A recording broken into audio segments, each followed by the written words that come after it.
So this is part 2 in the series. Are you easily replaceable? Think about that. If you haven't seen part 1, find that other blog post and go see that video. Otherwise, inside this video, we're going to talk about those 2 steps.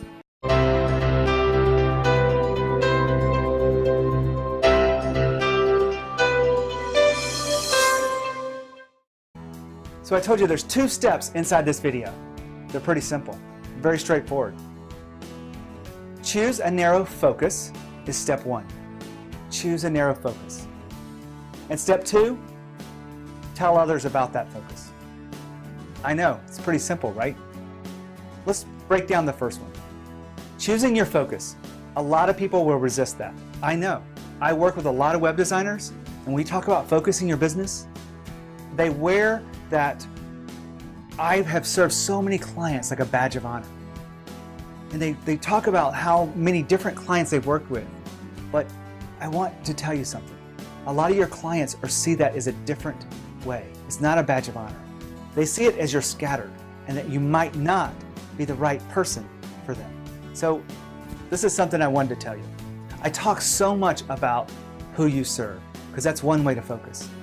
But in this video, I'm not going to talk about that. In this video, I'm going to talk about the problem you solve.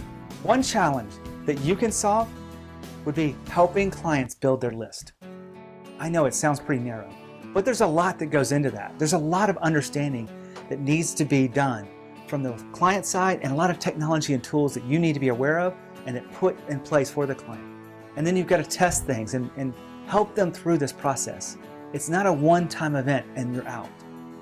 It is over time. Building your list is hard work, and you've got to do it in the right way. You can't speed through the process. You can't take these shortcuts. There's no magic pill. So you've got to find that out for your clients. And that's what I'm talking about, narrowing your focus. If you understand that process, that problem, better than anyone else, you will be positioned extremely well in those projects. Now, will you fit other projects? Not as well, because this is what you'll be known for.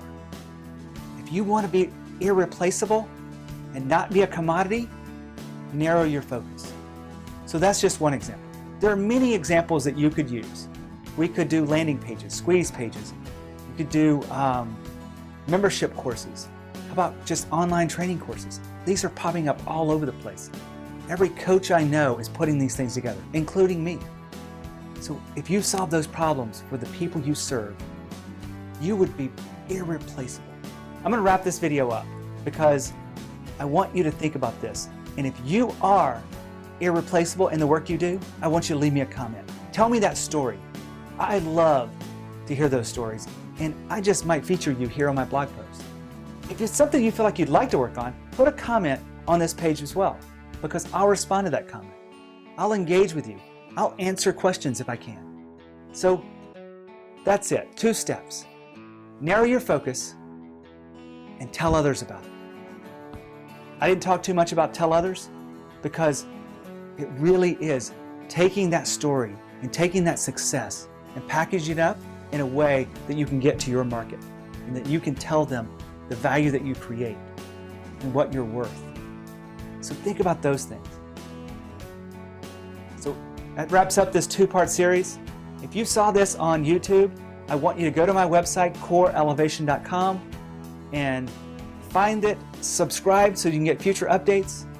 Leave me a comment. If you like it, and anything else that you'd like for me to know about or talk about in a future post, leave me a comment there as well. So I'm signing off, and next week we're going to talk about something really interesting and how to grow your web design business. So I'm going to wrap this up. If it's something that you feel like you would like to work on, then put a comment in the... They see it as you're scattered, that you might not be the right person for you. As a web designer, a lot of the online businesses want to build a list. And if you are good, if you are